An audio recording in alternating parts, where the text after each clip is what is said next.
How's it going, guys? Welcome back to the UKnowAdamTsang podcast, where you get to know a little bit more about people, passions, and all things business. Today, I'm sitting with Eito. Eito. My bad. You told me like 10 times. Who is a Georgia Southern basketball player that has recently turned professional. That is rare to find, my friend. Thank you, sir. Yeah. So tell me a little bit about how that came to be, and I guess a little bit of the journey that it took to get there. Yeah, so I was actually born in Japan. Okay. And my family and I actually came to United States when I was 9 years old. Okay. It was due to my dad's job, and then, my dream was always to play Division I basketball here in the United States. And my dad always knew about that, and he had this opportunity, and he asked me, you want to go to the United States? And I was like, yeah. And then we came here, and now I'm living my dream. Oh, man. So tell me about that. So you were 9 at the time, but I guess like even before then you had this passion for basketball. Yeah, I did. I've always wanted to be a professional basketball player. That was my ultimate dream. Mm-hmm. But always knew that, to get to that level, I got to be playing against the elite players. Mm-hmm. And to play against those guys, I got to go to the United States and play at the top level, which is Division I basketball. That's awesome. So he came to you, and this is crazy to me because I don't think a lot of parents really think about, oh, what do the kids want to do? They're more about like, okay, well, let's kind of like try to guide them, right? So he came to you and said, hey, there's this opportunity out here. Should we take it? And you guys decided as a family unit to uproot. Yep. Like, did you know anybody in the States at that time? No, I did not. I actually didn't even know English. That's crazy. That's crazy. So you came at 9 years old, and then what was that experience like? I guess like almost like a fish out of water, right? Because you've never really, you didn't speak the language, you didn't have friends. Yep. How was that experience like? I hated it first. You hated it? At first, Didn't want to play basketball no more, huh? Just kidding. Yeah. Just kidding. Because first of all, I didn't know language. Mm. I didn't have any friends. Mm. So first couple weeks, I just wanted to cry every single day, Mm. because I went to just regular public school. Mm-hmm. They didn't even put me to like the Japanese language school, Mm-hmm. and I was just struggling. But there's a recess, and we got to play basketball, of course, and I dominated them. Yeah. And that's how I became friends with a lot of guys. Uh-huh. So actually the sport helped me get friends and, socialize and all that. That's awesome.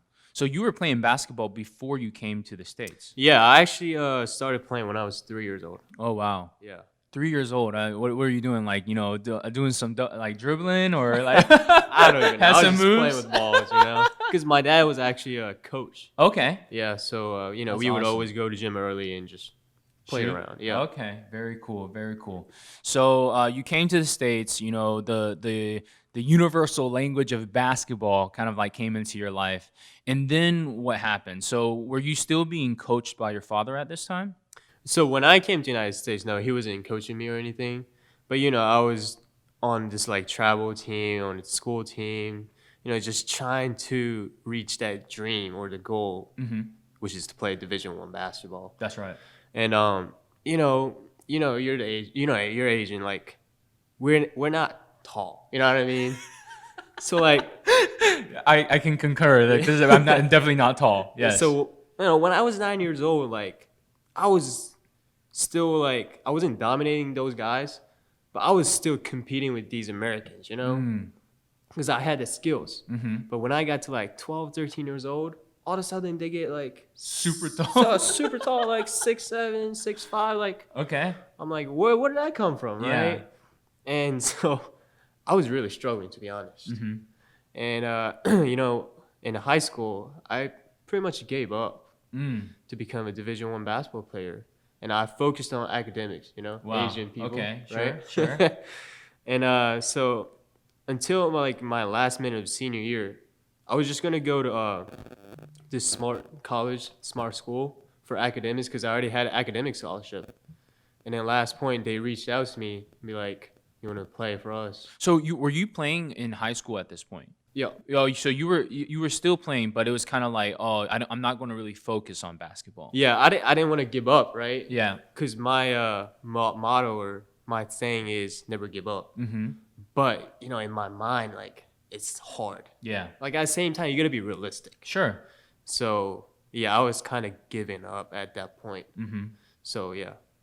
So what made that change? I think there's a great story in here because like the fact that you are Asian, the fact that you are playing in a league where I would say what percentage of people are taller than you? Like maybe 99% of people are taller than you.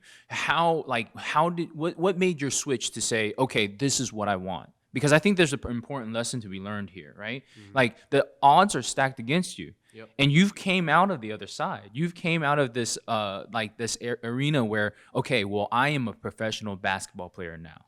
Yeah, so, like I said, my thing is never give up, right? Mm-hmm. And my high school coach actually always believed in me. He's the only guy that actually believed in me.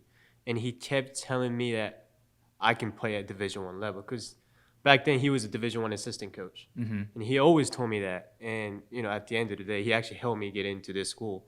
But, yeah, there was only one guy that actually believed in me. Mm-hmm. But because I believed in him back, Mm-hmm.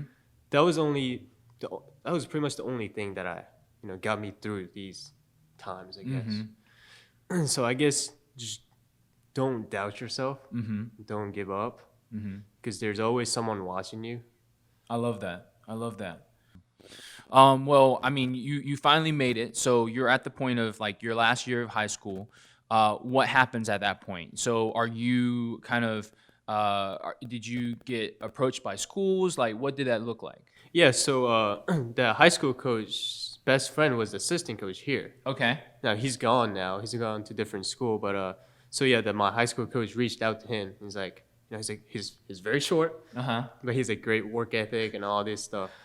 And then so he actually reached out to me, like, you want to come for a visit? So I actually came for a visit one week, talked to him, talked about how I'm gonna fit in the program and all that. I talked about my philosophy, and he loved it. And a couple weeks later, I was in Spanish class in high school during the class, and he called me, and I got out of class, middle of the class. He was like, we have a spot for you. Uh-huh. And I committed right away. I didn't even ask my parents. Yeah? I committed right away. How did it feel? Do you remember? Oh, I can't even explain it, Yeah. I almost cried. Yeah. But the words cannot just explain it. You gotta be there, Yeah. So, I love yeah. that. I love that. So you accepted the position. You came to Statesboro. Was Statesboro what you expected? Nope. What did you expect? Yeah, so I was living in Charlotte, North Carolina. I told you before, but so like Charlotte's a little bit more of a city than a Statesboro, Uh-huh. So, and even like back in Japan, I grew up in a city. Mm-hmm. So when I came here, I was like, what am I supposed to do? What kind of back road bumpkin stuff is this, right? Okay. I'm not hating on No, Statesboro. no, I love you're good. Statesboro. I love Statesboro too. Yeah, I love Statesboro. But like, what am I supposed to do, Sure, right? sure. But it was actually a great place for me because I actually get to focus on basketball and academics. Mm-hmm. Sure. And there are great people here, like you, for example, right? Mm-hmm. You reached out to me. Now we're talking, right? So like, you just gotta find right people. That's what right. I really think. That's right. Yeah. I believe in that too. I've been to a few of the games, only a few. I don't really get to like have too much free time. Yeah. But whenever you hit that court, man, dude, the crowd goes nuts, man. Like I'm like, cause like for me, like I identify with you, right? Yeah, Cause like I mean, honestly, like we're both not that not that tall, Right. And we're both Asian, and you step onto the court and the crowd goes wild. It's like, yo, this is sick. I appreciate it. Yeah. Why do you think that's the case? Like how did that happen from the first moment that you stepped on the court, or what was that? So I was actually talking to my mom about that yesterday. Okay. I was like, I don't get why these people like get so excited about me. Like I'm very thankful, but like I don't know why, to be honest. Well, the reason I think is because I'm short, I'm Asian, so I'm different, and I think they see my work ethic on the court. So those are the only things. But to be honest, I can't tell you. 'Cause I'm not them. You know what I mean? I can maybe shed some light. I think there's a juxtaposition here, and I think you hit the nail on the head. The fact that you look so different than everybody else on the court, right? It's like having the token Asian guy that's on the team. Yep. But I think more than anything, like the intensity that you bring to the court. Like when you step onto that court, people know that you're there to play that game, and it's a game that you love, and it's a game that you're passionate about. And I think that within itself like feeds through the crowd. So I mean, I honestly every single time, man, like when you're on the court, the crowd is literally like the loudest I ever hear them. It's great. It's great. That. It's great. So yeah, you've played here for the last how many years? 3 years. 3 years. And now you are taking the next step of your basketball journey. Yep. Tell me about that. Yeah. So it's first of all, it's crazy because to become a professional basketball player, there's not a lot of people to be able to say that, And actually, again, I wasn't thinking about being a professional player anymore. Like after I became a Division I basketball player, I was like, oof, like I did it. Yeah, right. I'm done. Right. Goal achieved. Right. And I've always actually wanted to be a coach in the future. Okay. So what I was thinking was become a graduate assistant somewhere. Maybe it was this school because they actually kind of gave me an opportunity to be a GA next year because I'm going to graduate in 3 years. So Asians, right? Yeah, absolutely. I feel you. I took a little bit longer, but that's all right. Yeah, I did. I just took my time. I just, but back to the story. Well, we'll talk about that later. But sure. yeah, so I was just going to become a, GA, try to earn masters while, getting the experience to coach these guys. But all of a sudden, the COVID hits last year, right? Okay. And I couldn't. Weird. It was very weird. I couldn't, practice. I couldn't be here. I had to go back home, Charlotte. And I was like, what should I do, right? And so during that time, a lot of coaches were doing the Zoom seminar for like just any people, right? To, share their knowledge and all that. So I was just trying to learn those many things as possible during that time. And I actually joined one of these Zoom seminars that was hosted by the legendary coach in Japan. And at the last moment, right, I couldn't log in. I was like, well, I really want to listen. So I was like, I gave a shot. Like I messaged him. I was like, hey, I really want to listen, but I can't log in. And I didn't think he was going to reach back to me. Like I gave up. Sure. He actually reached out to me.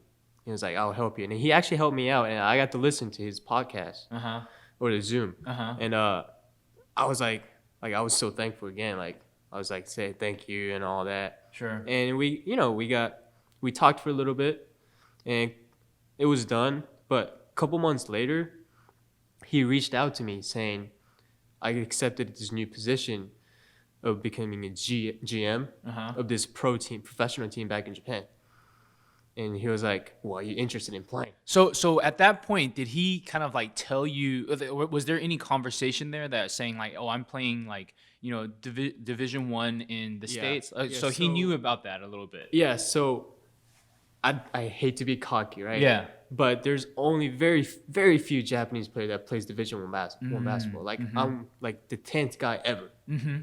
10th guy ever. Wow. Something like that. I'm sitting with the legend, fellas. I don't like that. I'm just kidding. All right, keep going. So yeah, like not to be cocky, but a lot of Japanese guys who loves basketball knows about me, right? Sure. Doesn't actually know about me, like but heard about me. So he kind of actually knew about me, and so that's why we just kind of talked in that. And then so a couple months later, he actually reached out to me saying that, and I was like, yeah, like if I can play professional, Sure. even though my goal is to become a coach, Sure. that's my ultimate goal. That would be a good resume. Of course, playing professional basketball, like that brings like clout, right? Right. Like that's an awesome like thing to have on your resume. Yeah, so we kept talking and talking throughout the season. we kept talking. And so like 2 months before this, he actually reached out to me again saying, we're going to offer you as a player, but then we're going to have a youth team underneath that same organization, like a developmental team. And would you be interested in coach for that? Dude, it's everything that you want. Right, You exactly. get to play professionally. Yeah. You get to coach. Like, that's awesome. Yeah. So, but at that time, Uh-huh. the coach from here, Georgia Southern, actually gave me a spot to become a Okay. GA for next year. Oh, God. So how do you make that call? Yeah, so at that time, I was like, yeah, I'll be a GA next year. Like, Okay. I literally So you said no. to the no. At that time, I didn't have that offer yet. Okay. So I told my coach, like, yeah, I'll be a GA. Mm-hmm. And then a couple weeks later, He makes the yeah. offer. So you had to tell the coach. yeah, I had to tell the coach. Oh. Yeah, I was How really that? scared. You were really scared? Yeah, but he was very excited for me, because I can't, you can't just be a professional player, Sure. There's only few people who get That's to right. say that. That's right. So he was really actually excited for me. He told me that I'm always welcome, and then I should, pursue my dream. Sure. So yeah, it actually we had a great conversation. That's awesome. So, you've kind of like been through this entire thing, and you're getting all these opportunities now. What is next? So you're planning on, when are you going back to Japan? Yeah, so I'm gonna graduate first. So my graduation is May 11th. Okay. So I'll be here in Statesboro till May 11th, and I'll go back to Charlotte till 26th, and then I'm out on May 26th. And then you're moving to Japan. Did you ever think that was something that was in kind of like the playbook for you? Like, is that something So, that? Yeah, but I've always actually wanted to live in Japan again, because I love my home country, and the food is great. Yes. So Very much so. yeah, I've always wanted to go back, but I didn't think that it was gonna be this early. I thought I was gonna go back as a coach or something. Sure. So yeah, I'm really excited, but I'm actually nervous too. What are you looking forward to most in Japan? Besides basketball? Besides basketball, let's talk food. Food. Okay. For sure. Let's talk about a little about food. What are kind of like your favorites? My favorite food, huh? Uh, I don't know. There's a lot, but there's this thing called karaage. okay. It's just like Chicken? yeah, Japanese I style. know a little bit about Asian food, man. Just Japanese yeah. style fried chicken, That's right. and it is my favorite. That's right. That's That's my right. favorite. Very cool. Very cool. So let's kind of like get into a few of the details. A few of the things that I want to talk about is, what type of advice would you give somebody? And this is, so like you mentioned like coaching and that sort of thing. What type of advice would you give somebody that is, trying to aim for something? Yeah. So throughout my life, I actually learned two things, and number one is just try to learn something new every day. Just one thing, right? It can be anything. It can be from YouTube. It can be from like the menu of the food, like anything, right? And then the other thing is what I call it, what's next. And what I mean by that is, when you live through the life, adversity is going to hit you, right? You face adversity every single day, but you actually don't realize it until the huge adversity hits. And it's all about how you overcome those adversity. And when you can overcome those, you're going to be successful. Like how you overcome those things is going to determine you how successful you're going to be. That's what I think, right? So like for me, the biggest adversity was coming here to the United States, not knowing anything, doesn't have any friends. But basketball helped me overcome those things, and now I'm here living my dream, literally. So like how you overcome those adversity will determine who you are. And so like the opportunity for me to play professional, that was a great example, right? Because COVID hits. That was a huge adversity. I was like, what's next? What am I supposed to do? Sure. And I joined all these Zooms, right? Because I wanted to learn something new. Okay. Since I can't practice, right? That's right. Well, I'm trying to get better mentally. Sure. So that's why I joined, right? Those two things. And now I'm here because I made that move. That's to right. try to join Zoom. I tried to reach out to him because I couldn't log in. Right. So the COVID actually, it sucks. It sucks, right? COVID sucks, but it actually helped me earn this, I love that. So, that. It's all about how you take things, right? So, COVID sucks, but you can use it to actually help you. Just don't complain about it. You know what I mean? Because you can always find something good about it. Mm-hmm. Like, that's what my mom always told me. Like, let's say you hate like this certain person, right? Mm-hmm. But there's always one thing that's good about that person. So try to find those things, right? Don't just hate on him just because you hate him. Look for the positive, not Right, the negative. right, Yeah. exactly. So that's what I learned, and would love for people to just try to find those things. Man. Well, Eito, like I really appreciate you coming to the show today. It looks like, there's all these things and challenges that you continuously face and you're and continuously are able to overcome. Yep. I look forward to, seeing you on this big stage in Japan. Thank you. I think that that's going to be a huge opportunity. I can't wait to see what's up for you next. Thank you. But hold on. What else you I got? want to hear your opinion on that though, because I In really terms of respect what? you.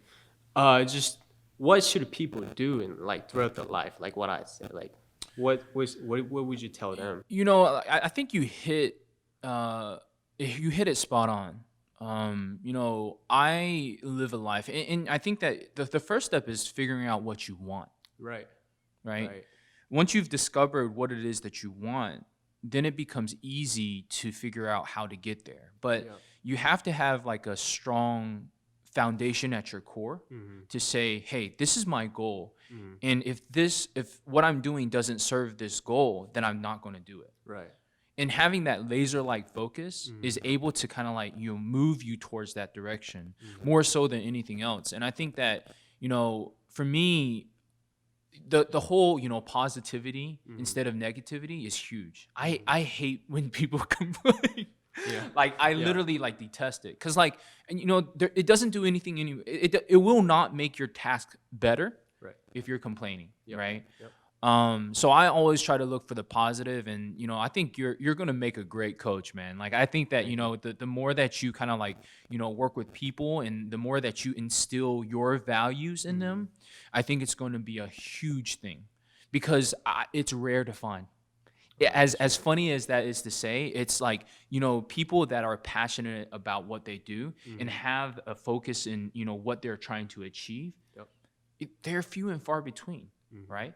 And that is one of the reasons why you have risen to the top, is because you have that, like, the coaches, like normally when someone like that is like Asian and not as tall comes through the door, you're like, okay. But they hear what you have to say. They hear like what the passion behind your voice, and that's what's going to carry you far.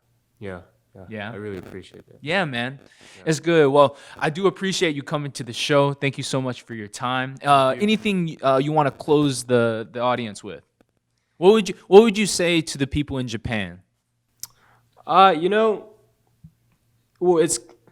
there's a Tokyo Olympics going on, right? Oh, it's about to happen, right, in the summer, and Oh, that's gonna be sick. yeah, with COVID, like we're still not sure like if it's gonna actually happen or not, and it is rough times right now, right, with COVID still.